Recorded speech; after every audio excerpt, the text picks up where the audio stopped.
നമസ്കാരം. തൊടിയിലെ ചെടി എന്ന പരിപാടിയിലേക്ക് ഏവർക്കും സ്വാഗതം. ഇന്ന് പരിചയപ്പെടുത്തുന്നത് ആറ്റുകൊട്ടപ്പാല എന്ന സസ്യത്തെക്കുറിച്ചാണ്. ആസ്മ പ്ലാന്റ് എന്നൊക്കെ ഇതിനെ വിളിക്കാറുണ്ട്. യൂഫോർബിയേസി കുടുംബാംഗത്തിൽപ്പെടുന്ന ഇതിൻ്റെ ശാസ്ത്രീയ നാമം യൂഫോർബിയ ഹിർട്ട എന്നാണ്. ഇന്ത്യയാണ് ഇതിൻ്റെ ജന്മദേശം. ഇന്ത്യയിലെ വഴിയോരങ്ങളിലും തുറസായ സ്ഥലങ്ങളിലൊക്കെ വളരെ ധാരാളമായി കാണപ്പെടുന്ന ഒരു സസ്യമാണിത്. നിരവധി ഔഷധ ഗുണങ്ങളുള്ള ഒരു സസ്യമാണ് ഈ ആറ്റുകൊട്ടപ്പാല. 60 സെൻറ്റിമീറ്ററോളം ഉയരത്തിൽ വളരുന്ന ഇതൊരു വാർഷിക ഔഷധിയാണ്. ഇതിൻ്റെ തണ്ടും ഇലകളും നനുനനുത്ത രോമങ്ങൾ കൊണ്ട് ആവൃതമാണ്. ഇലകൾ ദീർഘവൃത്താകാരമാണ്. അത് സമുഖമായി വിന്യസിച്ചിരിക്കുന്നു.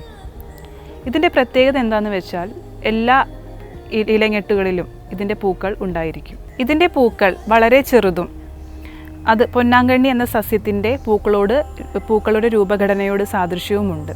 അതുപോലെ ഇതിൻ്റെ ഇലകളുടെ അറ്റം ദന്തുരമാണ്.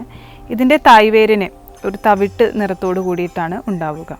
ഇതിൻ്റെ ഫലം ക്യാപ്സ്യൂളാണ്. അതിൻ്റെ ഉള്ളിൽ 4 വശങ്ങളോട് കൂടിയിട്ടുള്ള ചുവന്ന വിത്തുകൾ കാണാൻ സാധിക്കും. ട്രൈറ്റെറപ്പിൻ, ഫൈറ്റോസ്റ്റിറോൾ, ടാനിൻ തുടങ്ങിയ രാസഘടകങ്ങളാണ് ഇതിലടങ്ങിയിരിക്കുന്നത്. സമൂലമായിട്ടാണ് ആയുർവേദത്തിൽ ഇത് ഉപയോഗിച്ചു വരാറുള്ളത്.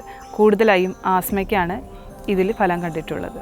ഇതിൻ്റെ തണ്ടിൽ നിന്നും വെള്ള നിറത്തിലുള്ളൊരു ദ്രാവകം ഉണ്ടാവാറുണ്ട്. അത് ഈ വ്രണങ്ങളിലൊക്കെ ഉപയോഗിച്ചു വരാറുണ്ട്. സ്ത്രീരോഗങ്ങളിൽ ഇത് കൂടുതലായി ഉപയോഗിക്കുമെങ്കിലും ഗർഭിണികൾ ഇത് ഉപയോഗിച്ചുകൂടാ. അതുപോലെ വായപ്പുണ്ണ്, ഡയേറിയ, തലവേദന എന്നീ അസുഖങ്ങൾക്കും ഇത് ഉപയോഗിക്കാറുണ്ട്. ഇതിൻ്റെ കൂടുതൽ ഔഷധ പ്രയോഗങ്ങളെക്കുറിച്ച് ഡോക്ടർ CM ശ്രീകൃഷ്ണൻ വിശദീകരിക്കുന്നതാണ്.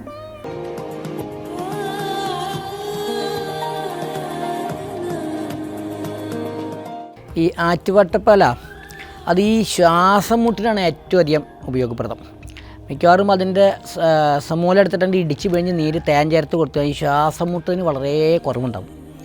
പിന്നെ അത് സാധാരണ ഈ സ്ത്രീകൾക്ക് ഉണ്ടാകുന്ന അസുഖങ്ങൾക്ക്, അതായത് സ്ത്രീകൾക്ക് വയറ് കാളിച്ച, ഞരമ്പ് തളർച്ച, ഇതിനൊക്കെ ഇത് സമൂലം കഷായം വെച്ചിട്ട് ഈ എന്തെങ്കിലും വല്ല സുകുമാരൻ നെയ്യോ എന്തെങ്കിലും മാപ്പിടി ചേർത്ത് കൊടുക്കാറുണ്ട്. പിന്നെ ഇതിന് ഈ തലവേദന ഉണ്ടാകുമ്പോൾ ഇതിൻ്റെ ഈ ഇല അരച്ചിട്ട് നെറ്റിയിൽ പരട്ടിക്കഴിഞ്ഞാൽ തലവേദന കുറയാറുണ്ട്. പിന്നെ പൊതുവേ ലങ്സിലുണ്ടാകുന്ന ഈ കഫം പോകാൻ, മിക്കവാറും കുറേ കാലം കൊണ്ട് ഈ ശ്വാസം ഉണ്ടായിട്ട് ലങ്സ് ചുരുങ്ങുന്ന ആൾക്കാർക്ക് ഈ ലങ്സ് വികസിക്കാൻ വേണ്ടി ഇതിൻ്റെ കഷായ ദിവസേന തേൻ ചേർത്ത് കഴിച്ചു കഴിഞ്ഞാൽ വളരെ നല്ലതാണ്.